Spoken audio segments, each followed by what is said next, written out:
Friends,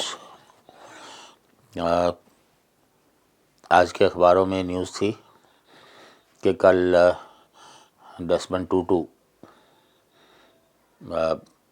स्वर्गवास तो हमारे यहाँ होता है, उनके यहाँ तो RIP होता है।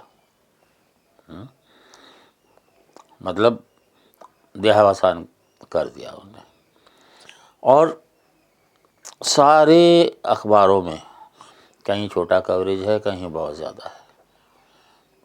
और इतनी बातें हमारे यहाँ एक परंपरा सी बन गई है कि अब किसी की भी मृत्यु होती है तो हमें उनके नक्शे कदम पर चलना चाहिए। चाहे आप जानते हैं चाहे नहीं जानते हैं, उनकी भूमिका क्या है कोई मतलब नहीं है, एक औपचारिकता होती है।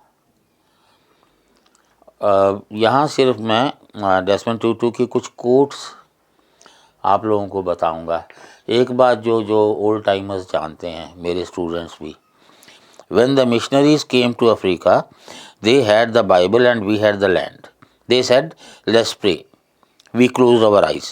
When we opened them, we had the Bible and they had the land. एक क्रिश्चियन पादरी होते हुए भी इतना तीखा अटैक क्रिश्चियनिटी पर किसी ने किया हो मुझे तो याद नहीं है। और पूरा क्रिश्चियन वर्ल्ड जो है उसको श्रद्धांजलि दे रहा है, तो ये बात भी समझ आ रही है क्या कि आदिवासियों को आदिवासियों के हाल पे छोड़ दो भाई। एब्राहमिक रिलीजन्स जो हैं, जो थोप दिए जाते हैं, स्वर्ग है कि नरक है कि जो भी है, ये नहीं करोगे तो अल्लाह मियां उस बात से नाराज़ हो जाएगा, वो नहीं करोगे तो वो हो जाएगा। उनकी ज़िंदगी है, उनका रहन सहन है, उनका तरीका है। डेस्मंड टूटू ने जो कहा मुझे ना सिर्फ पसंद है बल्कि मैं चाहता हूँ कि लोग समझें भी और उस पर अमल करना भी सीखें। आप इंसान को इंसान समझें पहले। मज़हब का जो बिल्ला है वो पता नहीं किस काम आएगा, मेरी समझ में तो आता नहीं। एक बहुत अच्छी कोट है उनकी, if you want peace you don't talk to your friends, you talk to your enemies. बिल्कुल सही है। आपको जब शांति चाहिए तो दुश्मन से बात करेंगे ना, दोस्त से थोड़ी करेंगे। इसी तरह से एक बड़ी सरकास्टिक कोट है उनकी, as human beings we have the most extraordinary capacity for evil, we can perpetuate some of the most horrendous atrocities। जितनी बुराइयां हम लोगों में हो सकती हैं, जितना अत्याचार हम लोग कर सकते हैं, ये सिर्फ आदमी की खासियत है, जानवर की खासियत नहीं होती। उनकी एक कोट भी है कि अगर हाथी ने चूहे की दुम पर अपना पैर रखा हुआ है और आप कहें कि मैं तो न्यूट्रल हूँ, इससे ज़्यादा अभागी बात और क्या होगी। इसी तरह से एजुकेशन के बारे में हम लोग बहुत कुछ बोलते रहते हैं, मुगाबे ने किया भी है, और उनका कहना था it is our moral obligation to give every child the very best education possible. और अपार्थाइड में रहते हुए भी अंग्रेज़ों से गोरों से कहना चाहिए, अंग्रेज़ तो जो जितना भी अत्याचार हुआ सब लोग जानते हैं, हमारे यहाँ भी, साउथ अमेरिका में भी, अमेरिका में भी, उसके बावजूद वो क्या कहते हैं, व्यंग है, be nice to whites, they need you to rediscover their humanity. जो अत्याचार उन्होंने किए हैं उसके पछतावे के लिए, अपनी इंसानियत को पहचानने के लिए गोरे लोगों को हमारी ज़रूरत है।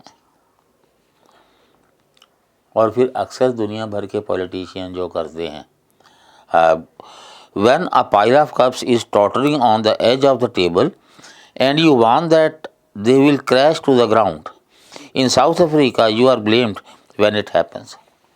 साउथ अफ्रीका में क्या, हमारे यहाँ भी होता है और होता ही रहता है, कहा जाए। और एक और बात जो मैं आपके जो अहिंसा के गुरु रहे हैं उनके बिल्कुल समांतर खड़ी हो जाती है और मुझे अच्छी लगती है। My humanity is bound up in yours, for we can only be human together. Gandhi ji जिंदा होते तो मैं उनसे पूछता कि उनकी क्या राय है इस बारे में। गांधी जी का कोट है आज़ादी के बाद का हिंदुओं से कि अगर मुस्लिम तुम्हें मारते हैं कोई बात नहीं, आप गर्दन आगे कर दो, कभी तो उनको एहसास होगा कि वो गलत थे। पता नहीं अब इसमें कितनी समझदारी है, पर मेरे को तो नहीं जमती। अपने बारे में उन्होंने कहा, I am a leader by default only because nature does not allow a vacuum. समझ आती है? क्या हमारे देश पे लागू नहीं होती ये बात? क्या हमारे माहौल पे लागू नहीं होती ये बात? क्योंकि कुदरत को वैक्यूम पसंद नहीं है, तो इसलिए कोई ना कोई तो आएगा ही। अब ज़्यादा विस्तार मैं दूंगा तो मुझे आप लोग एंटी नेशनल कह देंगे, तो इसलिए यहीं तक कहना चाहिए। लेकिन जितना कंट्रीब्यूशन इंसानियत के लिए 21वीं सेंचुरी की अगर हम बात करें, हालांकि 1996 में उन्होंने पब्लिक लाइफ को अलविदा कह दिया था, पर उसके बावजूद बहुत बड़ा कंट्रीब्यूशन उनका है और हमें मानना चाहिए। और बात है श्रद्धांजलि तो वही होती है कि अगर हम अनुसरण करें,